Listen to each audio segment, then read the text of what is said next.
Hello students, today we are going to perform an experiment which is to determine the particle size distribution of a soil by sieve analysis. For this experiment we need different sieves of different sizes. From the top to the bottom we have sieves. First one is 4.75 mm, this second one is 2.36 mm, third one is 1.18 mm, and fourth one is 600 micron. Next one is 400 to 25 micron, then 300 micron, then 150 micron, then 75 micron. Then in the last we have pen. For this we also need a soil sample, which is I have taken a soil sample of which is sand, and approximately 1 kilogram of sand we have taken. What we will do in this is we will take the sample which is 4.7, which is passing from 4.75 mm sieve, and we put the whole sample into this pan which is of size 4.75. Then we will put it into the sieve shaker for at least 10 minutes. After 10 minutes we can take these whole sieves out of the sieve shaker, and then for each pan we can determine the weight which is retained on the same sieves. And in the last, what we will do is, after calculating the weight of each sieve, the weight retained on each sieves, we can calculate the percentage finer versus the particle size curve. Now what we will do is we will put this, first we will take the weight of this soil sand sample, and then we will put the soil into the sieves. We are adding, the weight is now 0, and we are adding the sand sample into this, and we will now weight it is less than 1 kg, so we will add some more. So the exact sand weight is now 1 kg, which we can also say that it is 1000 grams. So now we will put the whole sample, soil sample, into the sieve.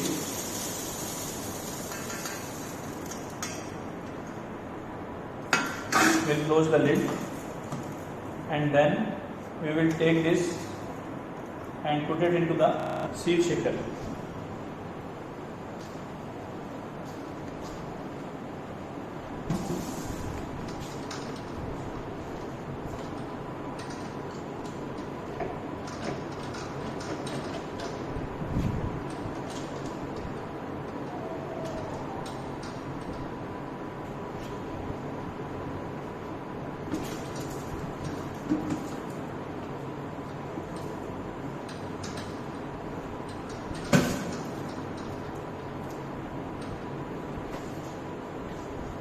Now we can turn this on.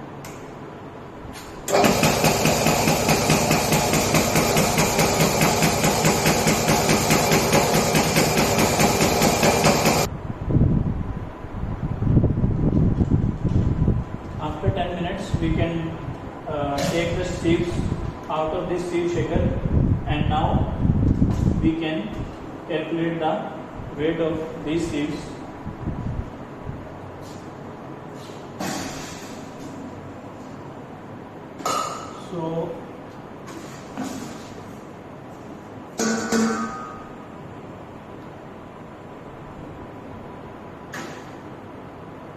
So the weight now is 0. Now we will determine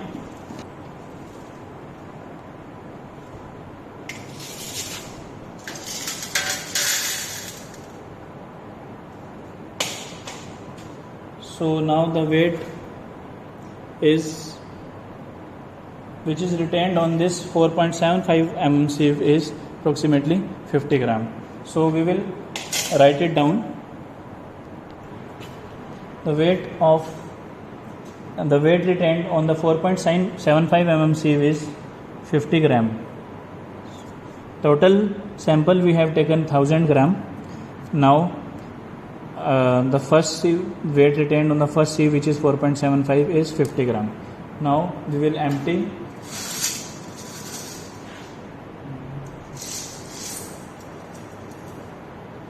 Now we will determine the weight which is retained on 2.36 mm sieve, and it is approximately 48 gram.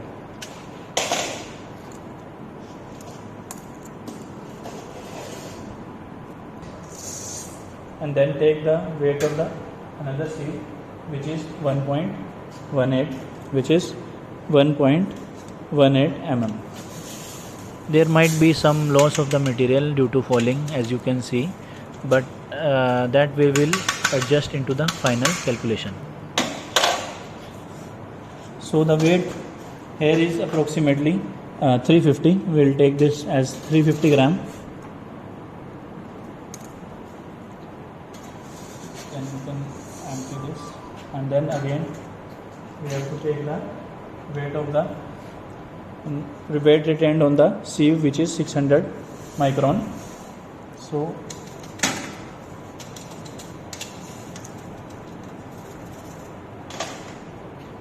and it is 116 gram.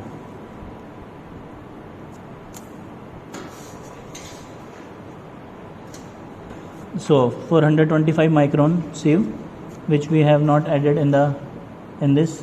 I am adding this, and now we can take the weight retained on this sieve also, and it is approximately 264 gram. Now we will determine the weight retained on 300 micron sieve.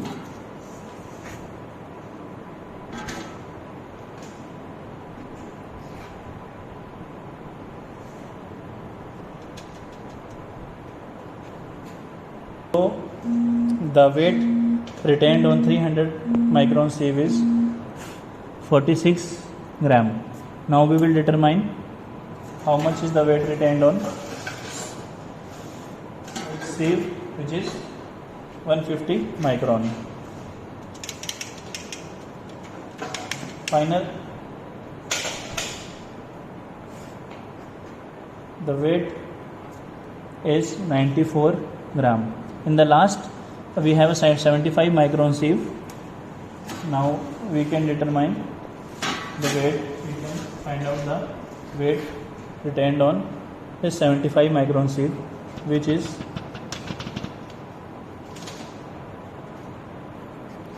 approximately 8 gram. So in the last, what we will do is we will determine, or we will find out the weight which is left in this pan, and it is showing nearly 0. It is approximately 0. So the total of this should be 1000. So now what we will do is we will determine the cumulative mass retained. Now we have done the total of the mass retained. Our total sample was 1000 gram, but in this we have got the weight as 976 gram.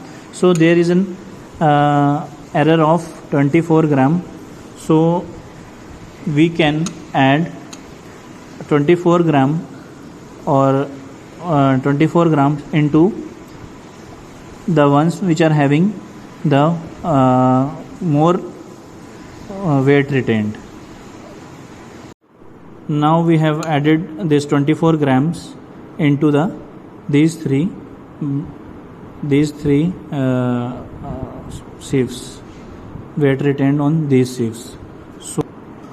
So now what we will do is we will calculate the cumulative mass retained.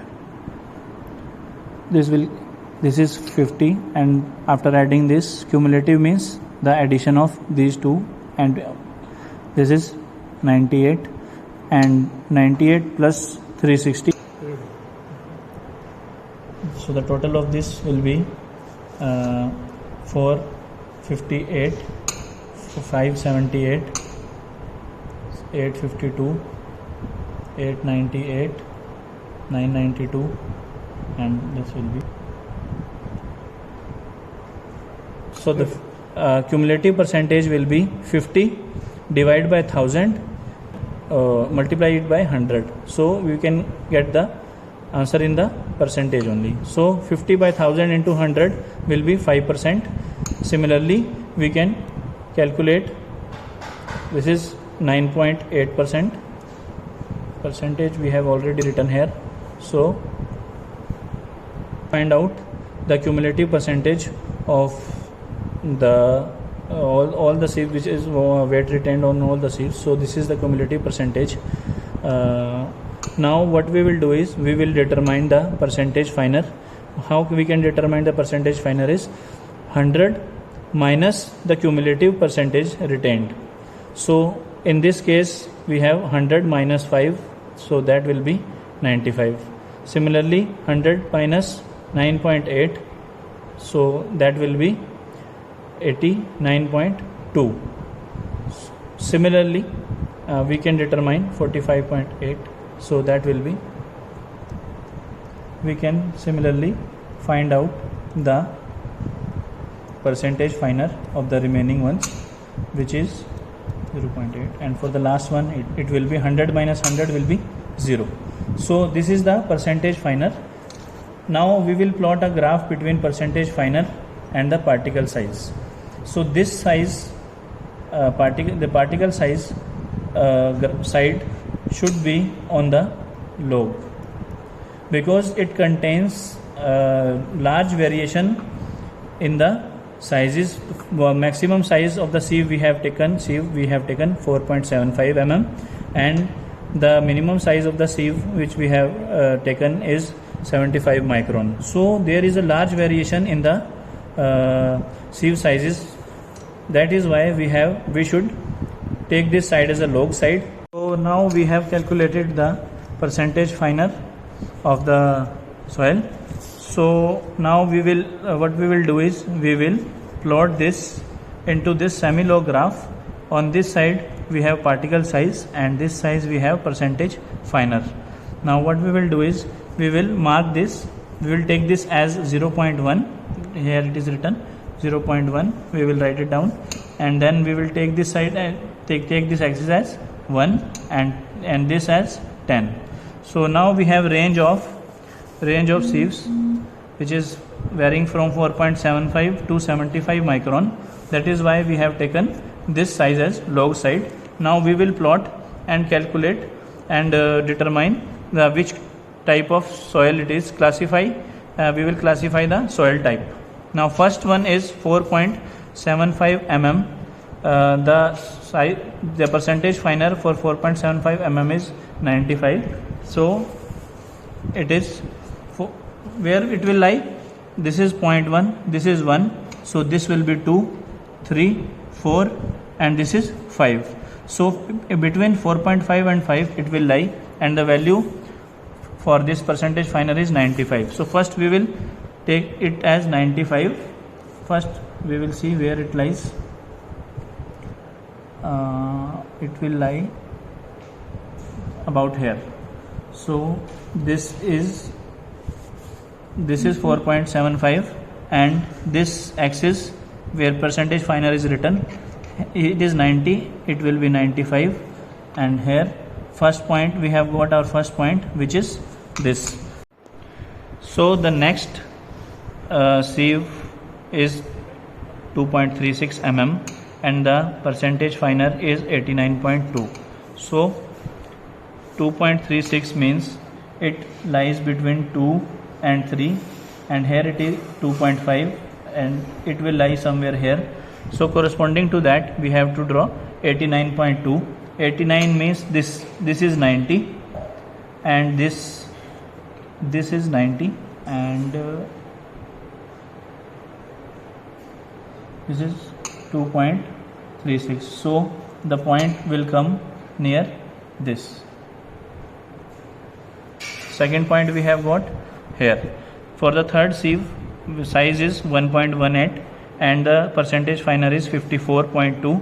So 1.18 means this is 1, this is 1.1, and this is 1.2. This similarly 1.3, 1.4, 1.5. So we have 1.18, which is near to this line, and the percentage finer in this case is 54.2. So 50 here 50, and here it is 55. So 54.2 will lie in this line. This is the line of 55, and 1.18 will lie near this point. Similarly, we can we can find out the other points and draw on this semi-log graph, and finally we will be able to classify the type of the soil. So after drawing all the points on this semi-log graph paper, we have this kind of curve, which generally classify the soil as well graded. We have to calculate now it is sand or gravel, that we can calculate on the basis of Cu or Cc. So first we have to calculate Cu, which is D60 divided by D10, and Cc is that is coefficient of curvature, and this is coefficient of uniformity. Coefficient of curvature means D30 square divided by D10 into D60. So what does this D60 represent? D60 represent that the particles corresponding to percentage finer, that is 60% particles are finer than this size, means 1.32 mm. 60% particles are finer than 1.32 mm. Similarly, we can calculate D30 and D10. D30 represents that 30% of the particles are finer than, here the line is coinciding, 30 means here this line, and it is 0.46. So 30% of the particles are finer than 0.46 mm. And D10, here D10 is this, which corresponds to D10 corresponds to 0. Approximately 15. That corresponds to D10 is that 10% particles are having size less than 0.15 mm. So now we will determine Cu and Cc. The value of D60 in this case is, it is approximately 1.32, and D10 is 0.15. So we will, so the value of this coefficient of uniformity is calculated from this graph, and it comes out to be 8.8. And for coefficient of curvature, its value is 1.07. If the value of Cu is greater than 6, then it will be known as sand, and the value of Cc lies between 1 to 3, then it is known as well graded. So in this case we have sand. From the this curve only we can say that this is well graded curve, because it contains all size particles, so particles of different sizes. So it is known as well graded. So in this case we can give it the classification of as well graded sand, SW.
If the value does not lie in this range, means CC value is, in our case it is 1.07. If the value is less than 1 or greater than 3, then it will be known as poorly graded. And the value of CU is greater than 4, in that case, and less than 6, in that case we can call it as a gravel if CU value is greater than 4, and if the value of CU is greater than 6, we can call it sand. In this case we have well graded sand.